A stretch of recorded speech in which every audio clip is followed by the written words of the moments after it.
Boa noite, irmãos. Sejam todos bem-vindos para esse tempo que podemos passar juntos aqui. Cumprimento a todos na paz do Senhor Jesus. Já estivemos pela manhã, já começamos um estudo pela manhã, no capítulo 13 de João.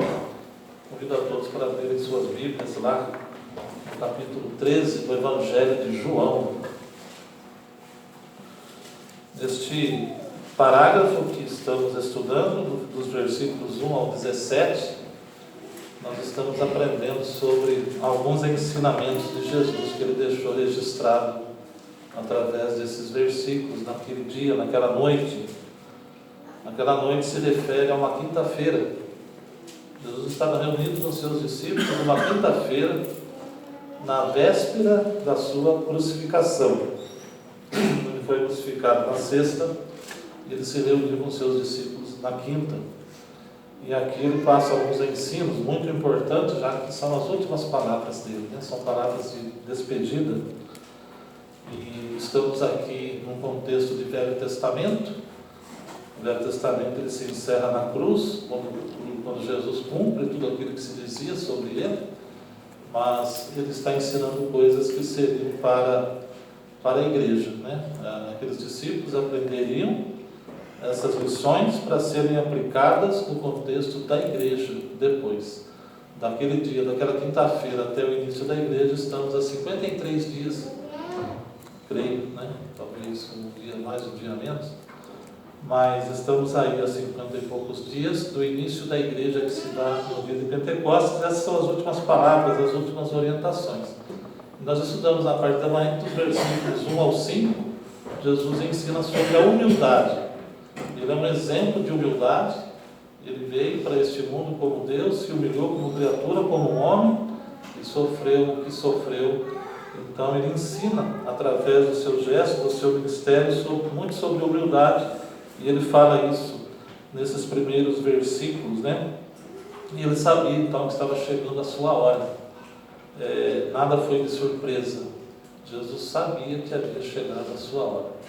E ele voluntariamente se entregaria. Nós cantamos agora há pouco que ele me escolheu porque me quis. Ele me quis. Não foram minhas obras, não foram meus esforços que o impressionaram e que hoje eu sou um filho de Deus. Não é por causa disso. É porque ele me escolheu e ele me quis como seu filho. E eu ouvi a sua voz e eu disse sim, né? Nesse sentido, então me torno filho, e todo aquele que fez isso, né? Nós como igreja nos tornamos seus filhos, né? Então aqui Jesus começa a sua mensagem de despedida, e ele diz lá no Evangelho de Lucas que ele desejou ansiosamente este dia. Esse ansiosamente, podemos pensar em tantas coisas, né? Podemos pensar naquilo que ele ensinaria nesse dia, podemos pensar no próprio sacrifício que ele faria, daí algumas horas, né? Então é o dia da salvação do homem, né? Então é um dia que ele ansiava muito fazer, cumprir com esse ministério, cumprir com este plano de salvação. E o dia da nossa salvação estava próximo, né? Ele ansiosamente aguardava para dar esta notícia, né? Uma notícia que alcançou a todos nós. E nós sempre nos preocupamos, sempre estamos orando por pessoas que ainda não conhecem esta verdade, né? Esta maravilhosa verdade. Então, a gente está sempre orando por isso. E o quão triste seria se pessoas frequentassem igrejas, frequentassem a nossa igreja, sem tomar essa decisão, né? Sem tomar essa decisão por aceitar a Cristo como Salvador. É tão simples, embora a parte complexa, um amor assim que nós não podemos compreender, foi executado por Ele. Da nossa parte, cumpre apenas crer. Então, o que é a salvação? A salvação é algo que necessitamos. Por que necessitamos? Porque somos pecadores. Como pecadores, nós ganhamos a morte. O que é a morte? A morte é a separação eterna de Deus. Há alguma coisa que podemos fazer para resolver este problema, essa inimizade que há entre nós e nosso Deus? Não, da nossa parte não. Porque somos pecadores, então somos endividados. Não temos como pagar por esta dívida. E o nosso Deus nos ama e quis dar um jeito nisso, né? Então ele vem, vive como um ser humano, só que sem pecar. Então ele não tinha por que morrer, ele não tinha por que passar pela separação. Por ele mesmo, ele nunca pecou, ele não merecia isso. Mas ele voluntariamente se oferece então para pagar a minha dívida, a sua dívida. E para quem tem efeito este pagamento? Para todo aquele que aceita esta forma de pagamento, que desiste de querer pagar a própria dívida. Isto é arrependimento. O arrependimento que quer dizer mudança de atitude.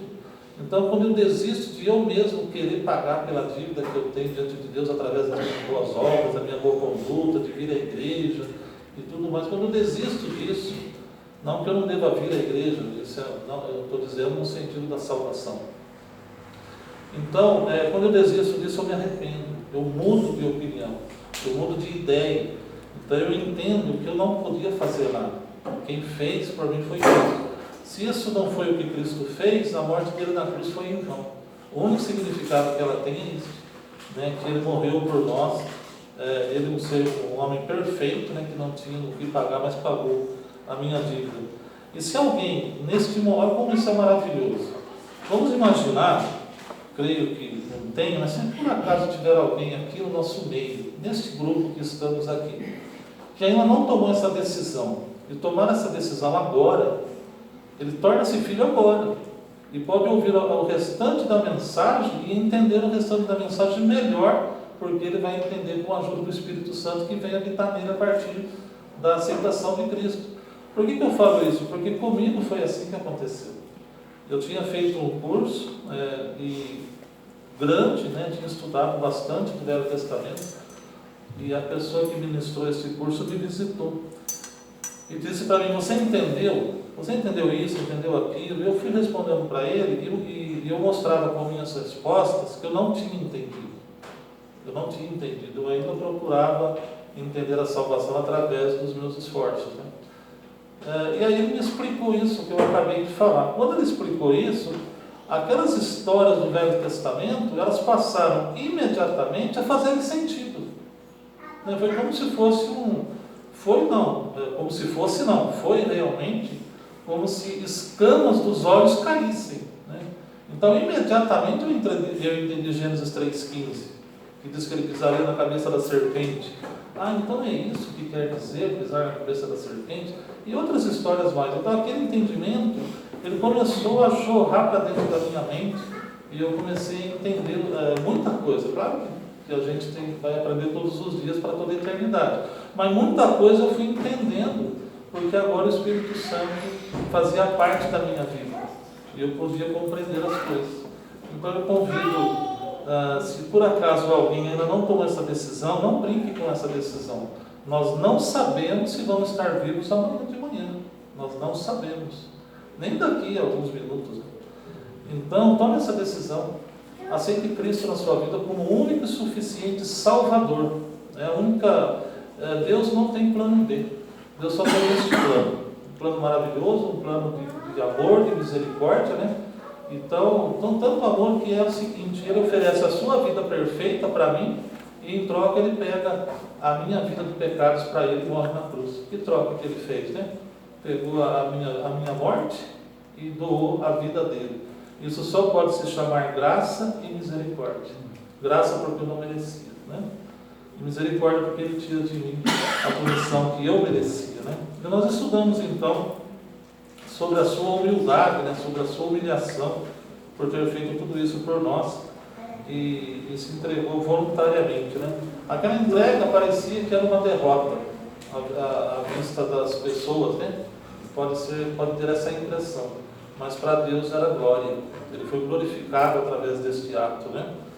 E durante aquele tempo que eles estavam reunidos ali, um deles não tomou essa decisão, embora viveu com ele todo aquele tempo, né? Mas Judas não tomou essa decisão, não tomou este banho, né? Porque aqui ele vai ensinar sobre o lava-pés. Então, essa atitude de humildade é através deste gesto de lavar os pés. Mas ele lava os pés de todos eles, inclusive de Judas. Mas para Judas não adiantou nada lavar os pés, Porque o lavar os pés não era salvação, lavar os pés era só um gesto de santificação, né? Então, para Judas, que teve os pés lavados, pouco adiantou, porque o banho real da salvação ele nunca tomou. Judas era um incrédulo, né? Jesus sabia para onde ele estava indo, portanto, por isso ele tinha controle de toda a situação.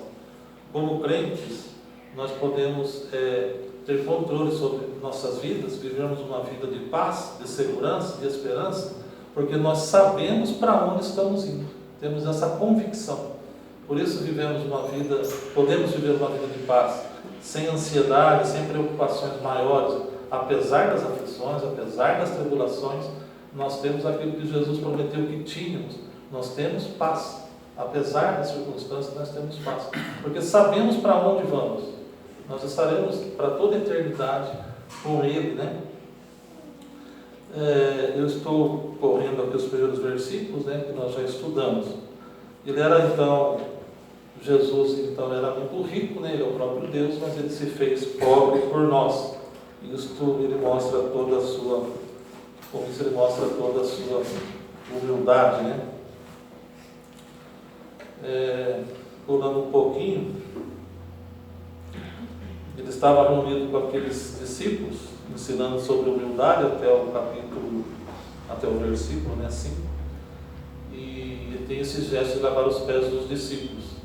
Imaginem que entre aquelas pessoas, aqueles discípulos, eles estavam pensando qual deles seria o maior. Então, com esse gesto de lavar os pés, Jesus ensina que maior é o que serve. Por que lavar os pés? Existia naquela cultura, né, muito antiga, que quando alguém chegava da estrada, né, eles andavam com sandálias, eles chegavam com os pés sujos. Então, aquele que iria hospedar, ele oferecia água, né, para que as pessoas pudessem lavar os pés, né?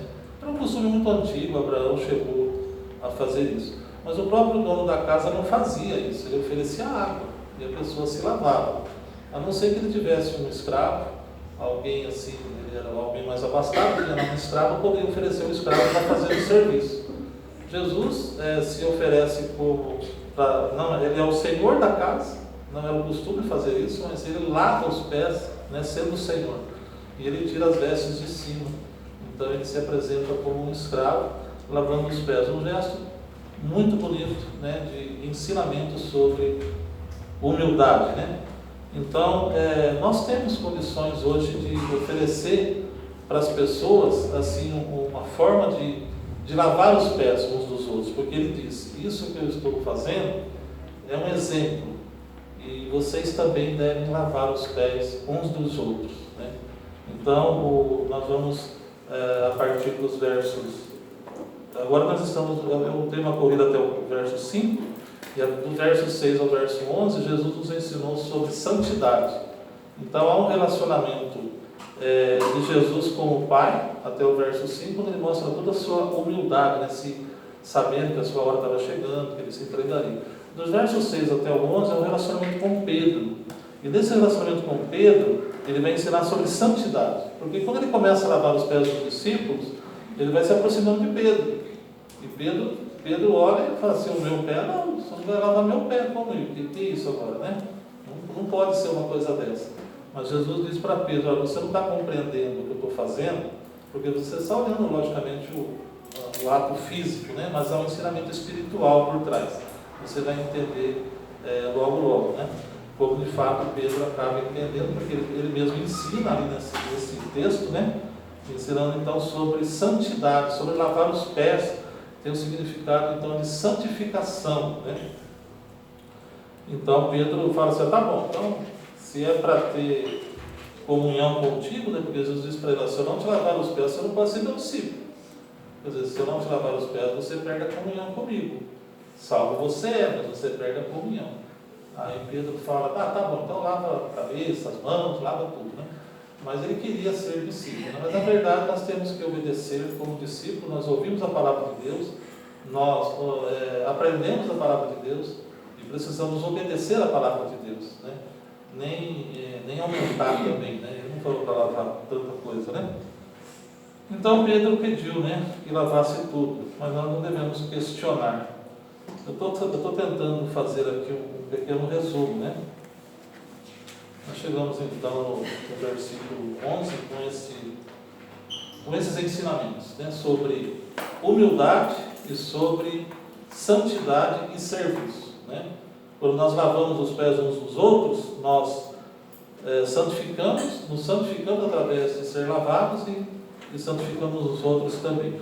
A partir do versículo 12, então vai ser o tempo que vamos passar aqui, e vamos até o 17, e o 17 encerra dizendo assim, que se souber dessas coisas e praticar essas coisas, eu serei bem-aventurado.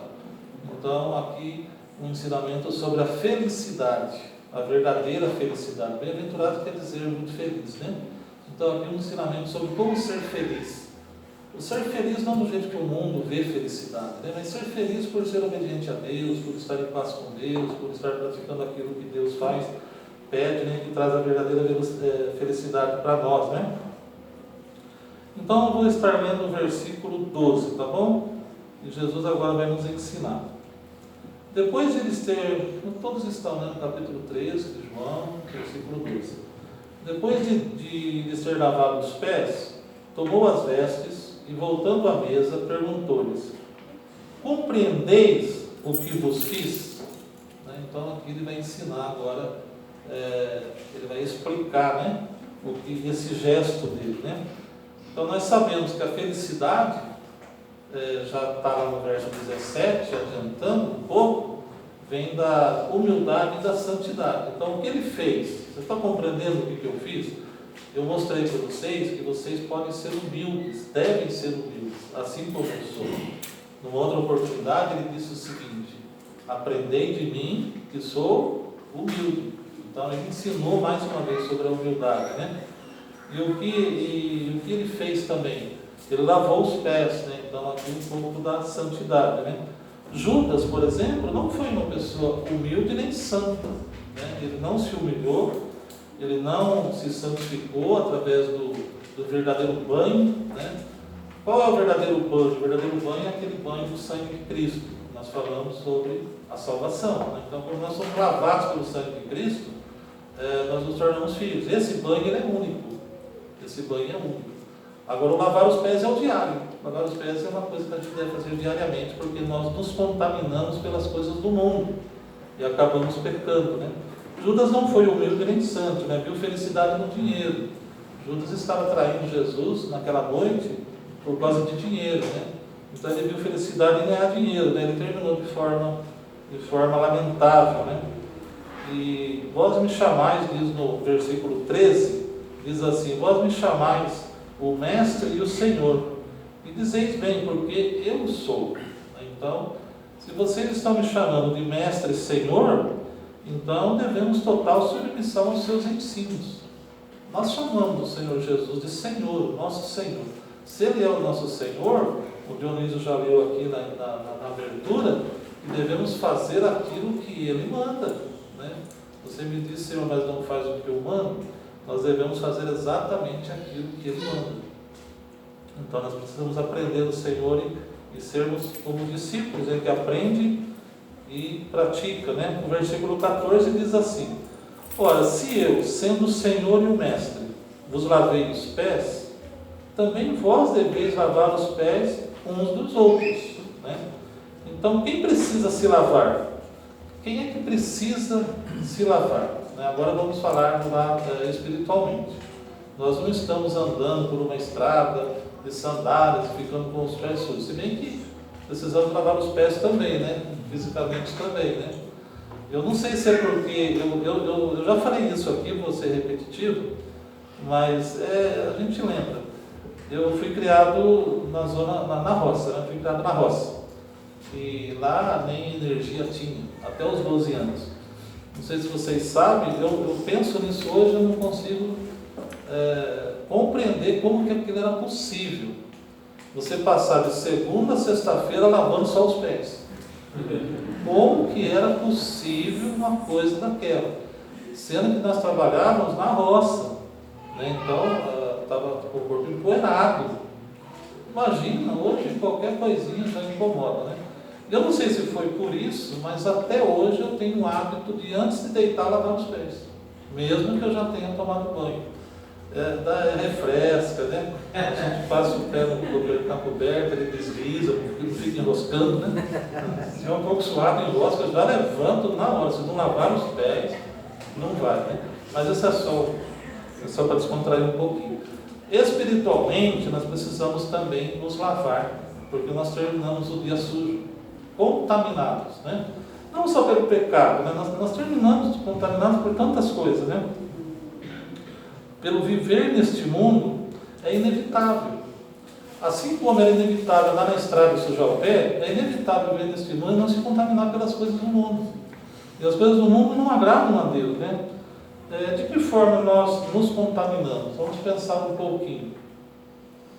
Você trabalha com alguém que é incrédulo e essa pessoa ofende a Deus, né? Fala palavras desagradáveis, defende heresias, sei lá, vai pensando aí. Né? Então, é uma forma assim da gente ir ficando poluído, né? E quem aqui que não trabalha com incrédulo? Né? Acho que é difícil alguém que não trabalha com incrédulo, né? Eu, graças a Deus, não trabalho, pensei nisso agora. Eu não trabalho com incrédulo que faz a função, né? Mas os que vêm na loja, no relacionamento ali, são incrédulos, né? E no meu caso, eles vêm para fazer óculos. E eles falam assim: eu quero um óculos porque eu vou ler a Bíblia pela 4ª vez. Nossa, tem tanto disso. Aí você faz algumas perguntas, eles não sabem nada, não entenderam nada, já leu 3 vezes, mas não sabe nada, não entendeu nada sobre salvação, está se esforçando para querer ser salvo, faz aquilo como um esforço, né? Então, no trabalho, nós nos contaminamos, né? Na escola, quantas coisas ouvimos, né? nas escolas, através até dos professores, né? Dos próprios alunos, né? Então, a gente que conhece a palavra de Deus, a gente vai se contaminando com essas coisas, né? Vai ouvindo palavras torpes, né? Palavrões, né? A gente sofre também no dia a dia com as dificuldades financeiras, dificuldades na saúde, né? Por causa de doenças, nos desentendimentos, né? Por mais que a gente queira evitar, acaba se desentendendo, aí acaba falando uma palavra que depois se arrepende, não devia ter falado. Bom, a verdade é que nós acabamos pecando por causa de todas essas coisas, e por mais que nos esforcemos, terminamos nossos dias contaminados. Quando chega às 6 horas da tarde, eu acho que não tem como negar isso, nós estamos um pouquinho desanimados com as coisas de Deus. Nós já não temos mais a mesma disposição para orar, isso quando chega no final do dia. Nós não temos a mesma disposição para ler a Bíblia, nós não temos a mesma disposição. Hoje tem culto, nossa, se pudesse hoje eu não ia, né? Então, nós estamos contaminados e acabamos o dia dessa maneira, muitas vezes, desanimados, né? Contaminados pelas coisas do mundo. Então, nós precisamos o quê? Nós precisamos nos lavar. Nós precisamos que, de alguma forma, nos lavemos, né? É claro que essa lavagem vai ser só pela palavra de Deus. É só a palavra que pode nos lavar.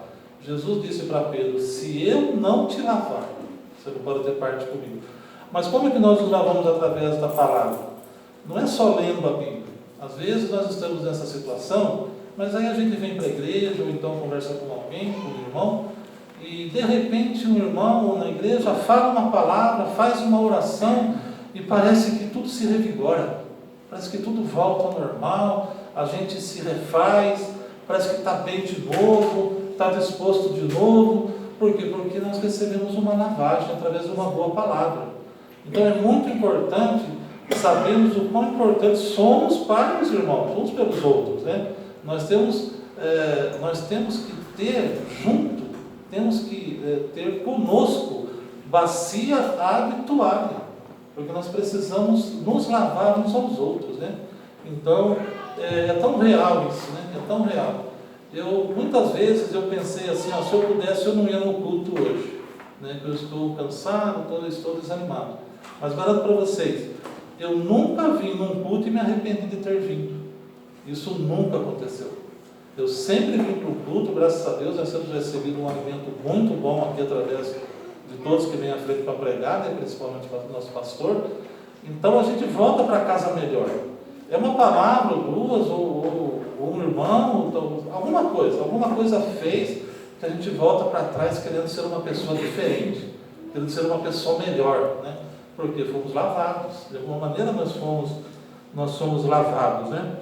Então, nós podemos nos lavar uns aos outros, né? Quais são outros salários das contaminações? Essas contaminações, né, resultam em salários, que pode ser o desânimo, como eu já falei, pode ser a ansiedade, né? Às vezes terminamos dias ansiosos, preocupados, né? Pode ser o medo, às vezes acontecem coisas que terminamos com medo, inseguros, são contaminações que o mundo traz para a gente, né? E cansado, logicamente, né? E essas coisas nos tiram a alegria, essas coisas tiram a alegria da gente. E para que essa alegria volte, para que nós nos restabelecemos, nós precisamos nos lavar espiritualmente. Então nós precisamos dos irmãos, nós precisamos uns dos outros, e nós precisamos principalmente da palavra do Senhor, né? Alguém disse assim que eu não gosto muito de ler a Bíblia não, porque eu não lembro nada do que eu li. Acabo de ler, viro as costas, não lembro mais nada do que eu li, né? Parece que é bem comum isso acontecer. Acho que acontece comigo também, muitas vezes, né? Mas aí eu li sobre um livro, né, que a pessoa estava dizendo o seguinte, que é como se alguém fosse lavar um arroz, como que chama aquela? Escorredor, né? O escorredor de arroz, né? Então, se você colocasse ali esse escorredor na água, o que vai acontecer? A água vai passar pelo escorredor, não vai ficar no escorredor, mas o arroz vai ficar descontaminado, o arroz vai ficar limpo. Então nem tudo é retido, a água não é retida, tudo que passou por ali não foi retido, mas houve limpeza. Então as coisas que passam pela gente, quando lemos a palavra de Deus, às vezes não fica retido, às vezes você não fica com todas aquelas informações, mas algo acontece que eu fico limpo de alguma maneira, mesmo não lembrando o que eu acabei de ler, eu me sinto melhor, eu me sinto descontaminado só por ter lido. Por que isso acontece? Porque com certeza a presença dele tem poder para isso, a presença já faz essa condição. Às vezes nós estamos numa casa, na nossa casa, temos pessoas que amamos dentro de casa, e às vezes essa pessoa não precisa ficar falando com a gente para a gente se sentir bem com a presença dela. Então, se você gosta da presença da esposa ou do esposo, só dele estar em silêncio, mas estar na casa, você se sente bem, você sabe que ele está ali. Então, a presença de quem você ama te faz bem, independente de você lembrar todas as coisas que ele tem te falado, né? Então, a leitura da palavra de Deus tem esse poder de nos limpar, porque a presença dele é o que interessa, né? O que interessa é a presença dele conosco, né? E sempre devemos ter uma palavra. Se eu vou para o desânimo, Deus diz, tenha de bom ânimo. A palavra de Deus diz, tenha de bom ânimo. Às vezes, se eu estiver desanimado, eu abrir a Bíblia, e o Senhor disser para mim assim, João, tenha bom ânimo. Se eu o reconheço como meu Senhor, como Deus, como meu Criador, ao ouvir isso, é normal que eu me restabeleça. É normal que eu tenha volte a ter ânimo, né? Se for para a ansiedade, o que ele diz para nós? Eu cuido de passarinhos e não deixo faltar nada. Não vou cuidar de você, que vale muito mais do que passarinhos, né? Se for para o medo, Jesus nos disse que Ele estaria conosco todos os dias, e que não precisava ter medo. Não preciso ter medo de nada, Ele está conosco todos os dias. Se for para o cansaço, o que Ele nos diz? Vinde a mim, todos os cansados, né? E eu lhes darei descanso. Então nós precisamos carregar conosco bacia, água e toalha, né? Todos os dias. Podemos ser refrigérios para nossos irmãos. Pensei até em criar um ministério, falei hoje de manhã sobre isso. Acho que eu vou sugerir para a igreja criar um ministério do encorajamento, né? Que todos podem assumir. Sabe por quê? Porque Jesus já criou. Ele já criou esse ministério, está lá em Hebreus 10, 24, se alguém pudesse ler para nós, 10, 24 ao 25, ele já criou esse ministério. Vamos ver qual palavra vai aparecer, está na tela também, viu, se vocês preferirem. Consideremos-nos também uns aos outros para nos estimularmos ao amor e às boas obras. Então o Ministério do Encorajamento ele já deixou já para todos nós, né? Não deixemos de congregar-nos, como é costume de alguns. Antes façamos admoestações, e tanto mais quanto vedes que o dia se aproxima. Então nessa caminhada nós vamos nos animando uns aos outros. Isso só é possível se estivermos em comunhão, né? Então aqueles que defendem não vir a uma igreja, os chamados desigrejados, eles não têm como obedecer esses mandamentos, essas ordens, essas orientações. Então alguém que se diz desigrejado não tem como falar que é um discípulo de Cristo, porque ele não obedece. Ele aprendeu, mas não obedece, né? Então cai naquilo que diz: você me ensina do Senhor, mas não faz o que eu mando. E como fazer se não tem comunhão, né? Como cumprir com esses lava-pés se eu não me comungo com meus irmãos, né? Não fico sabendo de suas necessidades, não tem como, né? Mas atenção, se alguém tiver alguma controvérsia com Deus, às vezes você está muito depressivo por alguma razão, toma cuidado, porque às vezes a gente vai querer lavar o irmão, acaba sujando ainda mais, né? Acaba levando a nossa depressão para outros. Então, por isso é muito importante estarmos bem, né? Porque nós precisamos estar com bacia habituada. Não podemos estar desprovidos dos recursos, né? O que quer dizer isso? Quando não estamos bem com Deus, né? Com Deus, né? Versículo 15 diz: porque eu vos dei o exemplo. Voltando lá para o capítulo 13 de João, nós vamos para o versículo 15, que diz: porque eu vos dei o exemplo, para que, como eu vos fiz, façais vós também. Lavar os pés, então, não foi assim uma ordenança de se repetir o gesto, né? Temos um grupo, o maior grupo talvez do nosso país, que num determinado dia do ano, eles têm os costumes de reunir pessoas lá, eles pegam uma água, vai lá e lava os pés, né? Jesus não ensinou isso, isso não é uma ordenança, né? Não tem sentido nenhum lavar pé, né? Pé você lava na sua casa, não tem sentido nenhum lavar os pés fisicamente, né? O sentido aqui é o espiritual, né? Compreendeis o que vos fiz. Então, da mesma maneira que eu estou servindo vocês nesse gesto que seria normal alguém estar fazendo, façam vocês suas vidas, né? Então,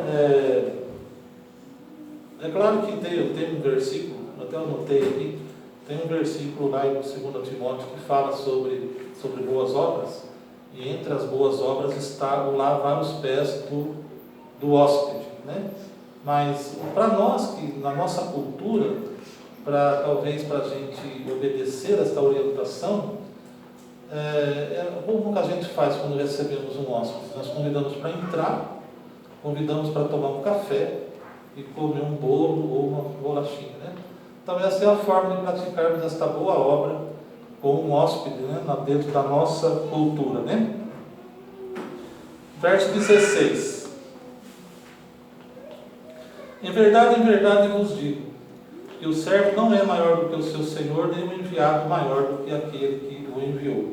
Então não existe na igreja que eu falo entre nós, os irmãos, na igreja invisível de Deus, Cristo, não existe uma classe especial de irmãos que não precise de refrigério, né? Todos precisam de ter uma lavagem, todos se cansam, todos se desanimam, todos ficam de alguma maneira querendo desistir. Não tem uma classe especial de um super crente, não existe esse super crente. Então quando Jesus disse, ele disse: lavai os pés uns dos outros, a não ser que ele seja o pastor, não é assim, é uns dos outros, independente do crente, né? O princípio do corpo então é refrescar e ser refrescado, é assim que deve funcionar, né? E o verso 17, nós vamos até o 17, ele encerra então dizendo, né, nós estamos falando dos versos 12 ao 17, sobre a felicidade. E ele termina o 17 dizendo: ora, se sabeis estas coisas, bem-aventurados sois, se as praticardes. Né? Podemos ser uma pessoa de bem com a vida, de bem com Deus, nos sentindo bem, não precisando de nada, não faltando nada, porque estamos nos sentindo bem, né? Que é a verdadeira felicidade, né? Quando estamos em paz com Deus, né? Então, o mundo ensina que a felicidade é ser servido, né? Mas o Evangelho vira o mundo de ponta cabeça, né? Em quase tudo, praticamente em tudo. Então, Deus nos ensina que a felicidade não é em ser servido, mas em servir, né? Eu me lembro de algumas vezes, muitas vezes eu já fui muito bem servido, muitas vezes, né? Mas vamos pensar assim, numa coisa assim um pouco mais chique, né? Eu estive num hotel muito bom, fui muito bem servido, né? Foi muito bom aquele tempo. Tá, aconteceu já tive essas oportunidades, mas isso daí, eu não me lembro muita coisa sobre isso, né? Foi bom, tá, mas parece que não deixou sequela nenhuma, né? Agora, quando eu tive a oportunidade de ajudar alguém, de servir alguém, e quando eu me lembro disso, me traz uma felicidade, me traz é tão gratificante, é muito superior, né? O Dionísio estava falando sobre a bebida, né? A bebida e as drogas, elas trazem para as pessoas sensação de prazer e bem-estar. Nós sabemos disso, por isso elas gostam de usar, né? Eu também tive problema com bebida também. E é isso, elas traziam sensação de prazer e bem-estar. Mas era falso, era uma coisa passageira, uma coisa que nunca durou, uma coisa que não ficou. Agora, a sensação de poder servir, de poder ajudar uma outra pessoa que sofreu na mesma situação e através da nossa mensagem, hoje está liberta, e nós lembramos de famílias recuperadas, né? A sensação de prazer e bem-estar é muito maior, é infinitamente maior, e é para toda a eternidade, né? Aquela das drogas, talvez, lá, durava só aquela noite, né? Na outra manhã, no outro dia, era só arrependimento, né? Não valeu para nada. Agora, o servir é sempre gratificante. A verdadeira Deus, então, ele sabe das coisas mesmo, né? Servir traz mais felicidade do que ser servido, né? Essa é a mensagem para esta noite, né? A sensação, né? O mundo pergunta, olha para vocês verem, interessante, isso eu li num livro, tá? Anotei aqui. Acho que foi do Watchman, né? O mundo pergunta, quantas pessoas trabalham para você? Né? Como se isso fosse algo que o elevasse, né? Quantos empregados você tem? Quantas pessoas trabalham para você? Mas o Senhor, sabe qual pergunta Ele faz? Acho que vocês sabem, né? Para quantas pessoas você trabalha? É essa a pergunta que o Senhor nos faz. Para quantas pessoas nós trabalhamos? Né? Espiritualmente falando, né?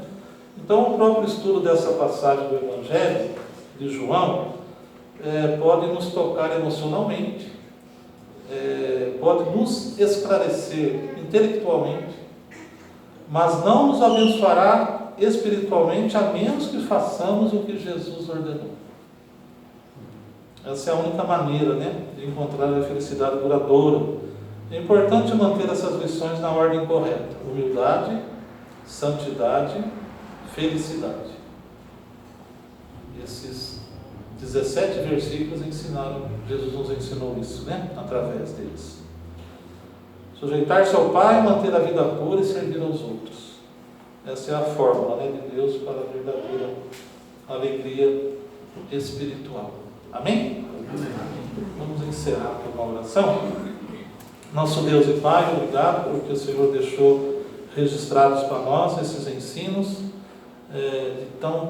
de perfeita sabedoria, e sabemos que se obedecermos os Teus ensinos, podemos ter aquela paz que o Senhor nos prometeu, aquela paz verdadeira. Nos ajude, Senhor, nesta semana, com todos que estão aqui neste momento. O Senhor sabe das necessidades de cada um, as lutas de cada um, nós te pedimos, Senhor, para que possamos começar essa semana te obedecendo, animados por aquilo que o Senhor é em nossas vidas, a tua presença em nossas vidas, e continua, Senhor, nos abençoando. Nós te pedimos e te agradecemos por tudo que temos recebido do Senhor. Fazemos isso em nome de Jesus. Amém. Amém.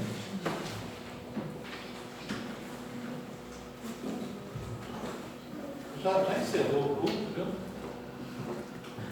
Já encerrou, né? Tá. Mas eu gostei tanto de um versículo que nós cantamos. Até eu anotei, por isso eu voltei. As riquezas são nos dadas pela terna mão real, e do céu ele observa se fazemos bem ou mal.